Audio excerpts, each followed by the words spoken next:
छत्रपती संभाजीनगरमध्ये धक्कादायक प्रकार उघडीस आला आहे।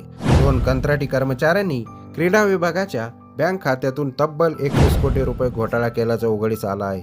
या संदर्भात अधिक माहिती अशी की 2 कंत्राटी लिपिकांनी इंटरनेट बँकिंगच्या माध्यमातून विभागीय क्रीडा संकुल समितीच्या बँक खात्यातून वर्षभरात तब्बल 21 कोटी 59,38,287 रुपये काढून घेतले असल्याची धक्कादायक माहिती समोर आली आहे। मात्र आता त्या घटनेने सर्वत्र खळबळ उडाली आहे। हर्षकुमार क्षीरसागर असे या कर्मचाऱ्याचे नाव आहे। हर्षकुमार क्षीरसागर हा छत्रपती संभाजीनगरच्या विभागीय क्रीडा संकुलातील कंत्राटी लिपिक पदावर काम करत आहे। तर हर्षकुमारचा प्रतिमाह पगार 13,000 रुपये आहे। पण हर्षकुमारने आतापर्यंत तब्बल 21 कोटी 59,38,000 रुपये आपल्या खात्यावर वळवले आहे। तसेच या पठ्ठ्याने अवघ्या एका वर्षभरात कोट्यवधी रुपये स्वतःच्या 2 बँक खात्यावर वळवले आहे। मात्र त्यानंतर तब्बल 15 पेक्षा जास्त खात्यावर वळून खर्च केले आहे अशी माहिती समोर आली आहे।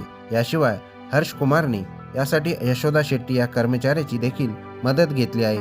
मात्र एका वर्षभरानंतर हर्षकुमार क्षीरसागरचे हे गोड बंगाल उघडीस आलं। तसेच ही धक्कादायक बाब क्रीडा अधीक्षकांच्या वर्षभरानंतर लक्षात आली। मात्र आता या घटनेतील दोन्ही आरोपींवर गुन्हा दाखल करण्यात आला आहे। सर्वात धक्कादायक गोष्ट म्हणजे वर्षभरापासून हा प्रकार सुरू असताना कोणाच्याही ही गोष्ट लक्षात का आली नाही। तसेच या घटनेत अजून किती जण सहभागी आहे याबाबत देखील संशय व्यक्त केला जात आहे। याशिवाय राज्य सरकारने हा 21 कोटींचा निधी क्रीडा विभागाला सिंथेटिक ट्रॅक आणि ॲस्ट्रो ट्रॅक यासाठी दिला होता। मात्र हे काम तातडीनं होणार नसल्याची गोष्ट आरोपीच्या लक्षात आली।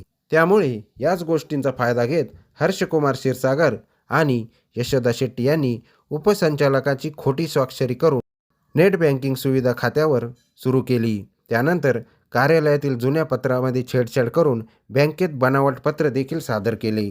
यानंतर आरोपी हर्षकुमार क्षीरसागरने स्वतःच्या मोबाईल क्रमांकावर नेट बँकिंग सुविधा सुरू केली आणि यासाठी एक बनावट ईमेल ID देखील तयार केला। तसेच या बनावट ईमेल IDच्या माध्यमातून विभागीय क्रीडा संकुल समितीच्या नावे असलेल्या खात्याने नेट बँकिंग सुविधा सुरू करण्यासाठी पत्र देखील पाठवले। मात्र त्यानंतर नेट बँकिंग सुविधा सुरू झाल्यावर क्रीडा संकुल समितीच्या बँक खात्यातून इतर खात्यावर पैसे वळवण्यात आले।